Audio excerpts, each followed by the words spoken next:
नमस्कार, सार news UP में आप सभी श्रोताओं का स्वागत है। यूपी में भी मिलेगा बढ़ा हुआ महंगाई भत्ता और पेंशन। सीएम योगी ने 28 लाख के कर्मचारियों की मांगी फाइल।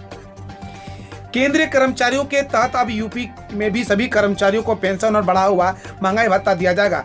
सीएम योगी ने पेंशन और महंगाई भत्ता जल्द देने का ऐलान किया है। इससे यूपी के 28 लाख कर्मचारियों का फायदा पहुंचेगा।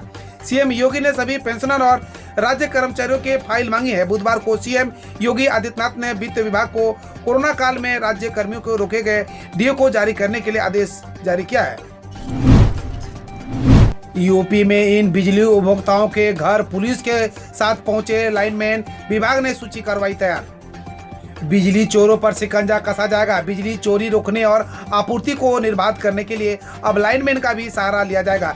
बिजली चोरी रोकने में अहम भूमिका निभाने वाले लाइनमैनों को प्रोत्साहित किया जाएगा। शहर के फिलहाल 34 फीडरों की सूचीबद्ध किया जा रहा है, जिन पर बिजली चोरी रोकने और लाइन सॉल्व को करने के लिए अभियान चलाया जाएगा। इसके अलावा मॉर्निंग रेड में बिजली विजिलेंस टीमों के साथ पुलिस प्रशासनिक टीमों में शामिल होगी।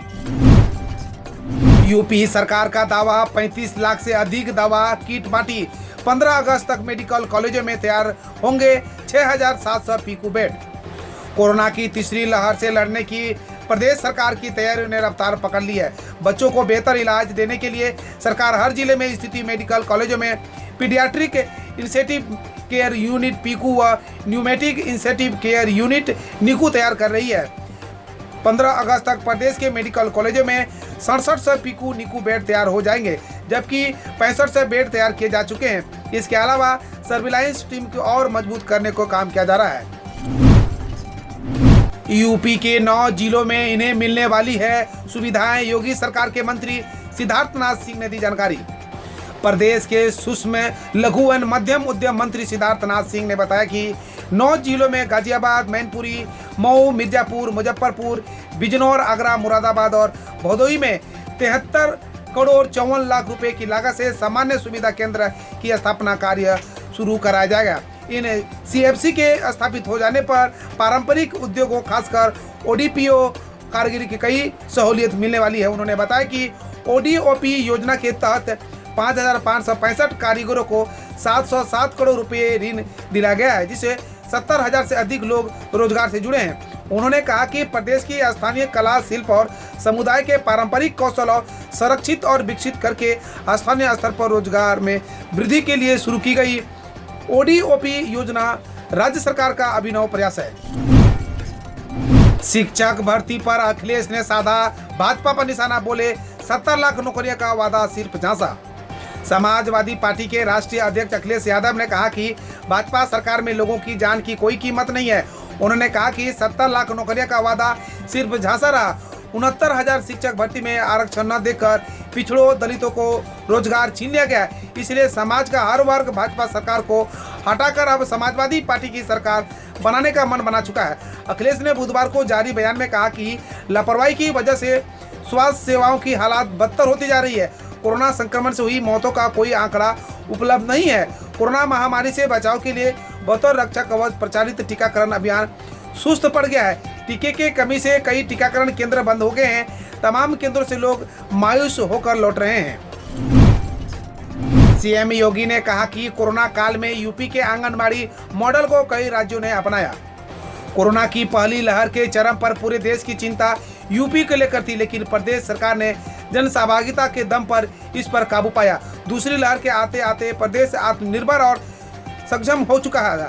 हालांकि बिगड़ते नहीं गए। कोरोना काल में प्रदेश में आंगनबाड़ी कार्यकर्ताओं की बहुत अच्छा काम किया। दूसरी लहर में गांव में इसके योगदान की वजह से कोरोना से हालात नहीं बिगड़े।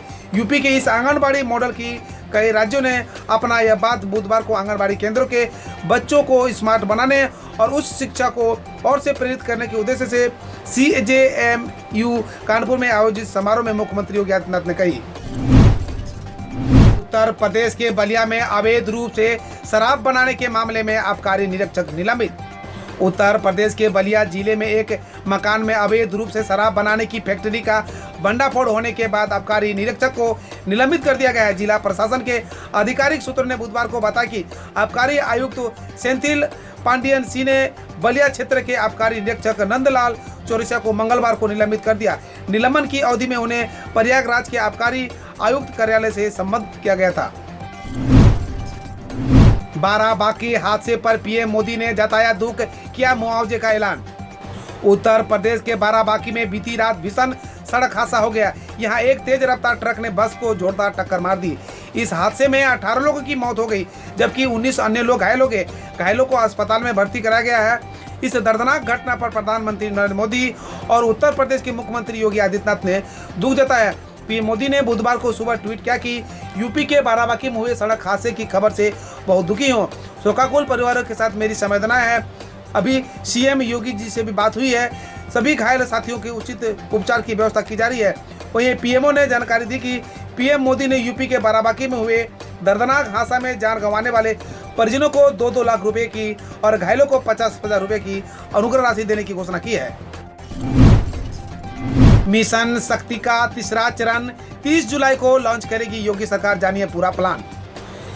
महिलाओं की सुरक्षा और सशक्तिकरण के लिए योगी सरकार 30 जुलाई से उत्तर प्रदेश में मिशन शक्ति के तीसरे चरण को लॉन्च करने जा रही है। इसके लिए तैयारियां पूरी कर ली गई है। सरकार की मंशा प्रदेश की महिलाओं को शिक्षित, सशक्त, स्वावलंबी और आत्मनिर्भर बनाना है। उनको सुरक्षा प्रदान करना, उनके स्वास्थ्य की देखभाल के साथ शिक्षा के क्षेत्र में आगे बढ़ाना है। महिला स्वयं सहायता समूह, सखी जैसी योजनाओं ने महिलाओं को स्वावलंबन की राह दिखाई है। मुख्यमंत्री कन्या सुमंगल योजना और मुख्यमंत्री सामूहिक विवाह जैसी योजना ने बालिकाओं और उनके अभिभावकों को बड़ा संबल दिया है। ऐसे में प्रदेश में मिशन शक्ति के पहले और दूसरे चरण की सफलता के बाद सीएम योगी आदित्यनाथ ने संबंधित विभाग और अधिकारियों को मिशन शक्ति अभियान को नई ऊर्जा के साथ नई दिशा दी है। यूपी में शिक्षक भर्ती परीक्षा देने के लिए अनिवार्य किया गया आधार कार्ड अब फर्जी परीक्षार्थियों पर नकेल कसने की सक्षम माध्यम बन गया है। उत्तर प्रदेश के परिषदीय स्कूलों की छात्र संख्या और अन्य सरकारी योजना में सेंधमारी करने वाले इसके जरिए पहचान हुई है। यह वजह कि उत्तर प्रदेश माध्यमिक शिक्षा सेवा चयन बोर्ड ने एडेड माध्यमिक कॉलेजों की अब तक की सबसे बड़ी शिक्षक भर्ती परीक्षा में प्रवेश पत्र के साथ आधार को भी अनिवार्य कर दिया गया है। इसके बिना परीक्षार्थियों को इम्तिहान देने की अनुमति नहीं होगी। पहली बार भर्ती परीक्षा में आधार जरूरी होने एक कारण यह भी है कि विधानसभा चुनाव सिर पर है और प्रदेश सरकार परीक्षा में गड़बड़ी होने का कलंक नहीं लगने देना चाहती है। हम रोज ऐसे ही आपके समक्ष न्यूज लाते रहेंगे। यदि आपने अभी तक सार न्यूज को सब्सक्राइब नहीं किए हैं तो पहले फटाफट सब्सक्राइब कर ले, साथ ही बेल आइकन को दबा दे ताकि कोई भी अपडेट आपसे मिस ना हो।